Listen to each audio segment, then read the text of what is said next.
Sementara para bakal capres tancap gas mengumpulkan pendukung, Presiden Joko Widodo juga sibuk membahas politik pasca 2024. Dikumpulkannya partai koalisi di Istana Negara pada Selasa pekan lalu, kini mengundang kritik elit para politik.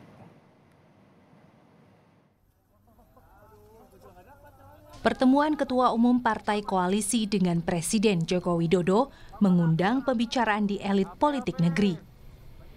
Pertemuan dengan elit partai yang kesekian kalinya ini dikritik lantaran Jokowi dianggap ikut campur politik elektoral ketimbang urusan negara. Wakil Presiden ke-10 dan 12, Yusuf Kala, menilai pertemuan Jokowi dan para ketua umum partai koalisi membicarakan urusan politik 2024 kurang elok.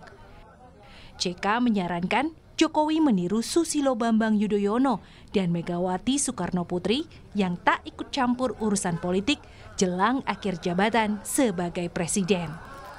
Urusan pembangunan apa tuh wajar saja. Tapi kalau bicara pembangunan saya, mestinya Nasdem diundang kan. Tapi berarti ada pembicaraan politik. Menurut saya presiden itu seharusnya seperti Ibu Mega dulu, SBY.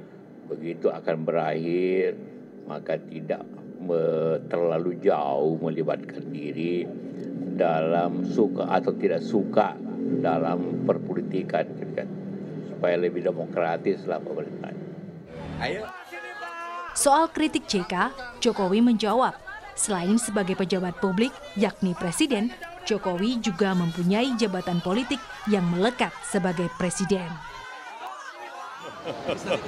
Bukan cawe-cawe, itu diskusi aja kok cawe-cawe. Diskusi, saya tadi kan sampaikan, saya ini juga pejabat politik, tapi bukan cawe-cawe. Urusan capres, cawapres itu urusannya partai atau gabungan partai. Sudah saya bolak-balik saya sampaikan kan. Tapi kalau mereka mengundang saya mengundang mereka boleh-boleh saja. Apa konstitusi yang dilanggar dari situ? Nggak ada. Tolonglah mengerti bahwa kita ini juga politisi, tapi juga pejabat publik.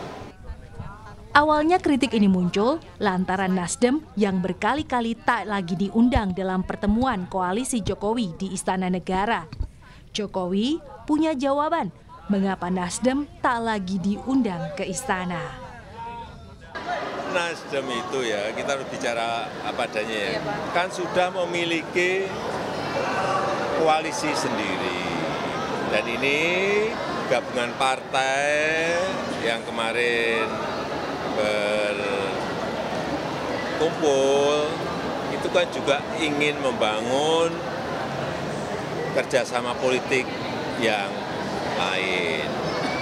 Mestinya ini kan memiliki strategi besarnya apa. Ya masa yang di sini tahu strateginya, kan mestinya tidak seperti itu. Nggak ada pembahasan wajar-wajar. Dalam politik itu wajar-wajar saja. Biasa. Nasdem salah satu pengusung awal Jokowi menjadi presiden pada 2014 hingga periode kedua 2019 tak lagi diundang Jokowi sejak mencalonkan Anies Baswedan sebagai bakal capres. Saat ini, Anies menjadi bakal capres Koalisi Perubahan untuk Persatuan yang merupakan gabungan Nasdem, Partai Demokrat, dan Partai Keadilan Sejahtera. Selain tak diundang ke istana, Jokowi juga tak menghadiri ulang tahun Nasdem. Dan Surya Paloh, Ketua Umum Nasdem, tak diundang ke pernikahan Kaisang, putra bungsu Jokowi. Tim Liputan, Kompas TV.